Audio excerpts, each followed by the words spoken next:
ಭಾರತದಲ್ಲಿ ವೈಭವದಿಂದ ಆಚರಿಸಲ್ಪಡುವ ಒಂದು ಹಬ್ಬ. ಭಾದ್ರಪದ ಮಾಸದ ಶುಕ್ಲ ಪಕ್ಷದ ಚತುರ್ಥಿಯ ದಿನ ಈ ಹಬ್ಬವನ್ನು ಆಚರಣೆ ಮಾಡಲಾಗುತ್ತೆ. ಇದನ್ನೇ ನಾವು ಗಣೇಶ ಚತುರ್ಥಿ ಅಂತ ಕರಿತೀವಿ. ಗಣೇಶನ ಜನ್ಮದಿನವಾಗಿ ಈ ಹಬ್ಬವನ್ನು ಆಚರಿಸಲಾಗುತ್ತೆ.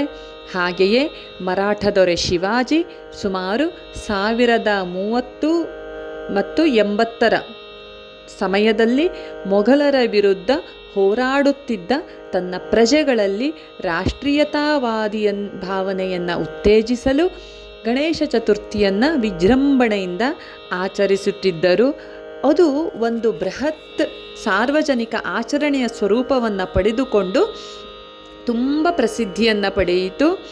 1893ರಲ್ಲಿ ಬ್ರಿಟಿಷರು ರಾಜಕೀಯ ಸಭೆಗಳನ್ನು ನಿಷೇಧಿಸಿದಾಗ ಭಾರತೀಯ ಸ್ವಾತಂತ್ರ್ಯ ನಾಯಕ ಬಾಲಗಂಗಾಧರ್ ತಿಲಕ್ ಅವರು ಮಹಾರಾಷ್ಟ್ರದಲ್ಲಿ ದೊಡ್ಡ ಸಾರ್ವಜನಿಕ ಕಾರ್ಯಕ್ರಮವಾಗಿ ಈ ಹಬ್ಬವನ್ನು ಪುನರುಜ್ಜೀವನಗೊಳಿಸಿದರು. ಇಂದು ಈ ಹಬ್ಬ ಮಹಾರಾಷ್ಟ್ರ, ಮುಂಬೈ, ಪುಣೆ, ಕರ್ನಾಟಕ, ಇನ್ನೂ ಭಾರತದ ಹಲವಾರು ರಾಜ್ಯಗಳಲ್ಲಿ ಭಾಗಗಳಲ್ಲಿ ವಿಶೇಷವಾಗಿ ಶ್ರದ್ಧಾಭಕ್ತಿಯಿಂದ ಆಚರಿಸುತ್ತಾರೆ. ಅಷ್ಟೇ ಜನಪ್ರಿಯವೂ ಕೂಡ ಆಗಿದೆ. ಗಣೇಶನು ವಸ್ತುತಃ ಬುದ್ಧಿವಂತಿಕೆ, ಸಮೃದ್ಧಿ ಮತ್ತು ಅದೃಷ್ಟದ ದೇವತೆ ಅಂತ ಹೇಳ್ತೀವಿ. ಹಾಗೆಯೇ ವಿಘ್ನಗಳನ್ನು ನಿವಾರಿಸುವಂಥವನು ಎಂಬ ನಂಬಿಕೆಯೂ ಕೂಡ ಇದೆ.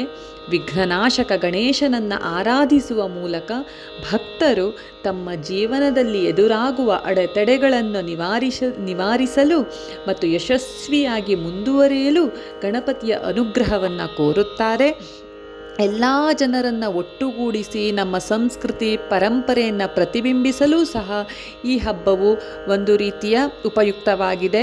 ಸಾರ್ವಜನಿಕ ಸ್ಥಳಗಳಲ್ಲಿ ಗಣೇಶನನ್ನು ಕೂರಿಸಿ ನಮ್ಮ ಸಂಸ್ಕೃತಿ ಸಮುದಾಯವನ್ನು ನಮ್ಮ ಜನರು ಎತ್ತಿ ಹಿಡಿಯುತ್ತಿದ್ದಾರೆ. ಇದರಿಂದ ಒಂದು ರೀತಿಯ ಸಾಮರಸ್ಯದ ಭಾವನೆ, ಒಗ್ಗಟ್ಟಿನ ಭಾವನೆ ಜನರಲ್ಲಿ ಉಂಟಾಗುತ್ತೆ. ಹಾಗೆ ಎಲ್ಲ ಕಡೆ ಸಾರ್ವಜನಿಕ ಕ್ಷೇತ್ರದಲ್ಲಿ ಗಣಪತಿಯ ದರ್ಶನವನ್ನು ಅಥವಾ ಗಣೇಶನ ದರ್ಶನವನ್ನು ನಾವು ಮಾಡೋಕ್ಕೆ ಸಾಧ್ಯವಾಗುತ್ತೆ. ಚಿಕ್ಕ ಚಿಕ್ಕ ಮೂರ್ತಿಗಳನ್ನು ಇಡ್ತಾರೆ, ದೊಡ್ಡ ದೊಡ್ಡ ಮೂರ್ತಿಗಳನ್ನು ಇಡ್ತಾರೆ, ಪ್ರಸಾದಗಳನ್ನು ಹಂಚ್ತಾರೆ, ಎಷ್ಟೊಂದು ಪಟಾಕಿಗಳನ್ನು ಹೊಡಿತಾರೆ, ಹೂಗಳಿಂದ ಅಲಂಕಾರ ಮಾಡ್ತಾರೆ, ಪುರೋಹಿತರಿಂದ ಪೂಜೆಯನ್ನು ಮಾಡಿಸ್ತಾರೆ. ಹೀಗೆ ಒಂದು ಹಬ್ಬ ಎನ್ನುವುದು ಒಂದರಿಂದ ಒಂದಕ್ಕೊಂದು ಕೊಂಡಿಯಾಗುತ್ತಾ ಹೋಗುತ್ತೆ. ಇದರಿಂದ ಎಷ್ಟೊಂದು ಜನರ ಜೀವನವೂ ಕೂಡ ನಡೆಯುತ್ತೆ.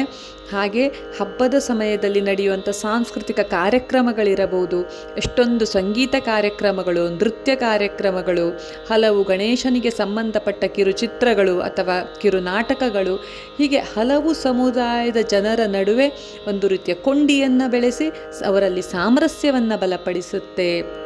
ಹಾಗಾಗಿ ವಿಘ್ನ ನಿವಾರಕ ಗಣೇಶನು ಎಲ್ಲರಿಗೂ ಒಳ್ಳೆಯದನ್ನು ಮಾಡಲಿ, ಎಲ್ಲ ವಿಘ್ನಗಳನ್ನು ನಿವಾರಣೆ ಮಾಡಿ ಮಂಗಲಕರವಾದಂತಹ ಒಳ್ಳೆಯ ಜೀವನವನ್ನು ಕೊಡಲಿ ಅಂತ ಹೇಳೋಕ್ಕೆ ಇಷ್ಟಪಡ್ತೀನಿ.